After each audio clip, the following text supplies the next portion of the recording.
তোমরা তো কেউ আমার সাথে কোনো যোগাযোগই রাখোনি বাবা। একমাত্র গুনগুন, ও থাকতে না পেরে বারবার আমার কাছে ছুটে যেত।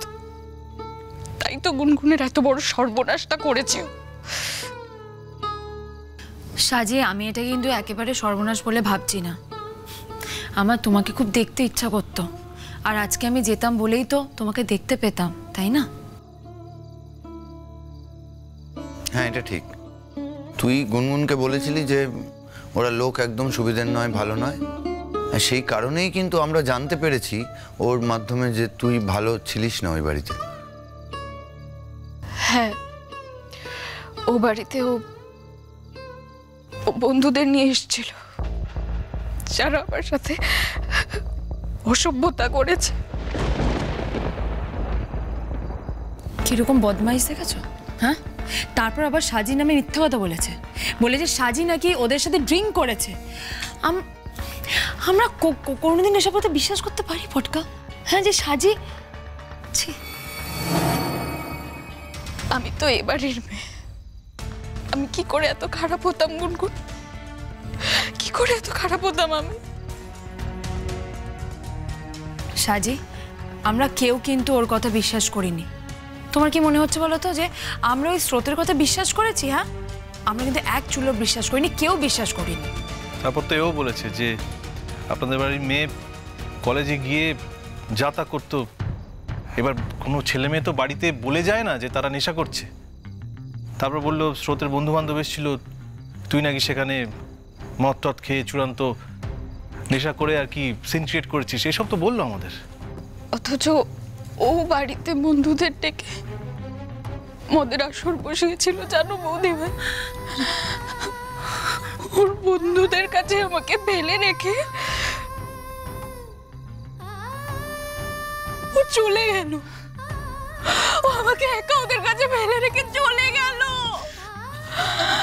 আমি কি করতাম? আমি কিছু বুঝতেই পারছিলাম না। ওরা আমাকে কত রকম কুপ্রস্তাব দিয়েছে তুমি জানো? কারোর কোনো ধারণাই নেই বৌদিভাই। আমাকে কত অপমান করেছে, কত অসম্মান করেছে। কিন্তু বাঁচতে হবে তো। আমি কি করবো? আমি কিছু বুঝতে পারছিলাম না। শেষে একটা দা নিয়ে তেড়ে আমি ওদের কাছে গেছিলাম।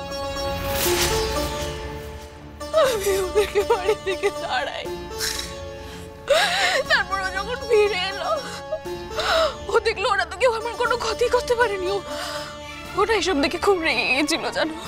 আর ওই রাগটাই না মেটাতে পেরে না, ও তোমাদের প্রত্যেককে ফোনে উল্টো পাল্টা কথা বলেছিল, মিথ্যে কথা বলেছিল যে আমি নাকি ড্রিঙ্ক করেছি, আমি নাকি যাতা করেছি। আমি কিছু করিনি বৌদিভাই, আমি কিছু করিনি। আমি তোমাদের বলতে চেয়েছিলাম, কিন্তু আমি তো তোমাদের বলতে পারিনি বৌদিভাই। আমি যদি বলতে পারতাম তাহলে তো। বোকামি করেছিস তুই সাজি, বোকামি করেছিস। যত যাই হোক সাজি, একবার আমাদেরকে বলা উচিত ছিল, তাই না? এত কিছু ঘটে গেছে, অথচ আমরা কেউ কিছু জানতেই পারলাম না। তোর মা বাবা তোকে বলতে বারণ করেছিল, বলতিস না তাদেরকে? কিন্তু গুনগুন যেত তোর কাছে, আমি তো ফোনে সবসময় অ্যাভেলেবেল থাকতাম। সাজি, আমাকে বলতে পারতিস বাবা, আমায় তো বলতে পারতিস। সাজি, তুই তো আমাকে বলতে পারতিস, আমি তো তোর দিদি হই নাকি? সাজি, খুব বোকামি করেছো তুমি সত্যি খুব বোকামি করেছো। তোমাকে অনেক আগে স্রোতকে শাস্তি দেওয়াটা উচিত ছিল, তোমাকে আরো আগে ওই বাড়ি থেকে চলে আসা উচিত ছিল। তুমি এগুলো ডিজার্ভ করো না সাজি।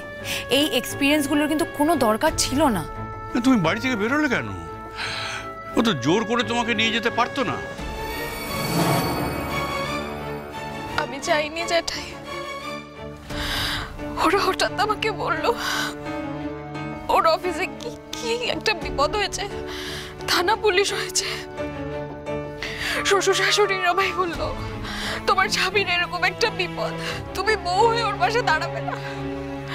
আমি তখনও জানতাম না বৌদিভাই ওটা ওদের প্ল্যান ছিল, আমি কিচ্ছু বুঝতে পারিনি। তারপরে ও ওই একটা বন্ধুর গাড়ি নিয়ে এসেছিল জানো। আমি ওই গাড়ি করে গেলাম, তারপর মাঝ রাস্তায় দাদাভাই মাঝ রাস্তায় ওয়াশরুম যাবে বলে ওই যে গেল, আর বেরিয়ে এলো না। আমাকে ওই বন্ধুর হাতে ফেলে রেখেও চলে গেল। আমি তখনও কিছু বুঝতে পারিনি, আমি কিছু বুঝতে পারিনি মোদি ভাই। তারপরে হঠাৎ দেখছি ওই বন্ধু আমাকে ওই পাড়ায় নিয়ে গিয়ে ওই বাঁশের কাছে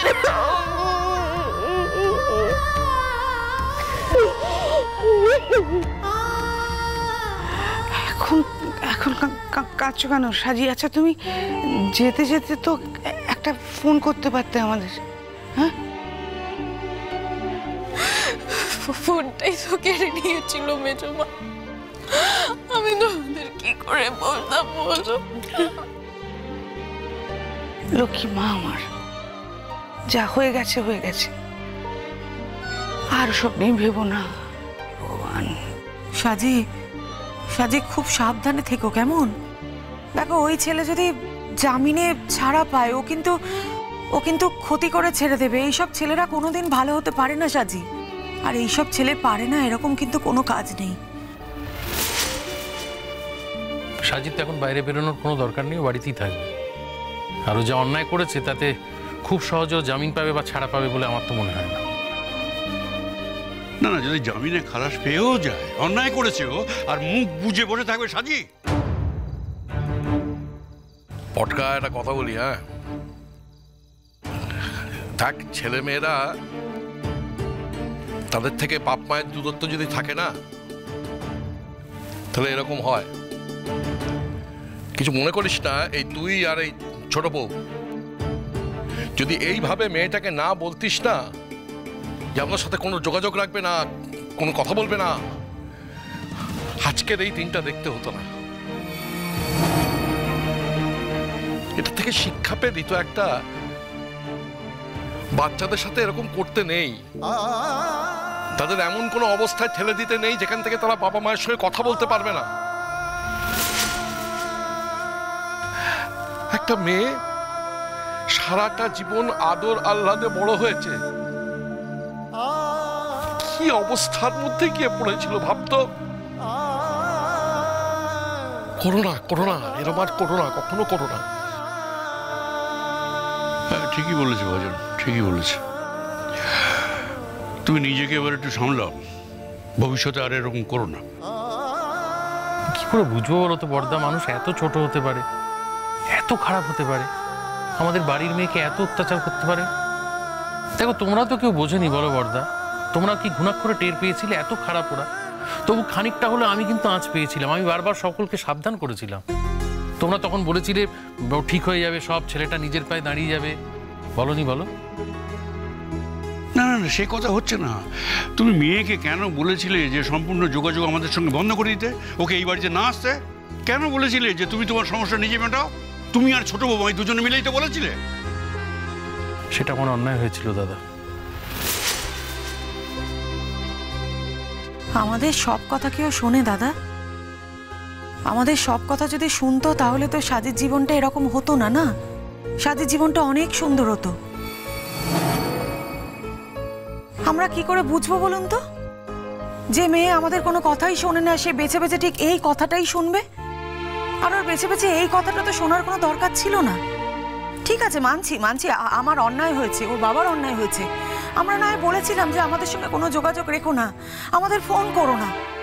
কিন্তু দাদা আপনি বলুন তো, আমরা তো একবারও বলিনি যে তুমি তোমার দাদা বৌদির সঙ্গে কথা বলো না, ভাই বোনেদের সঙ্গে কথা বলো না। ঠিক আছে, আমাদের বলেনি, বলার দরকার নেই। কিন্তু ও তো চাইলে ওর দাদা দিদি ভাই বোন এদের বলতে পারতো, ওদের বলেনি কেন কথাগুলো? সব ভুল আমার, সব দোষ আমার। আমি আর পারছি না, আমি আর সত্যি পারছি না। চুপ কর। আমি আর পারছি না সোনা। ঠিক আছে সাজি, সহ্যের তো এই সবে শুরু হলো, এখন দেখো কত কিছু হয়। পাড়ার লোকেরা দেখো না কত কথা বলতে শুরু করবে এবার।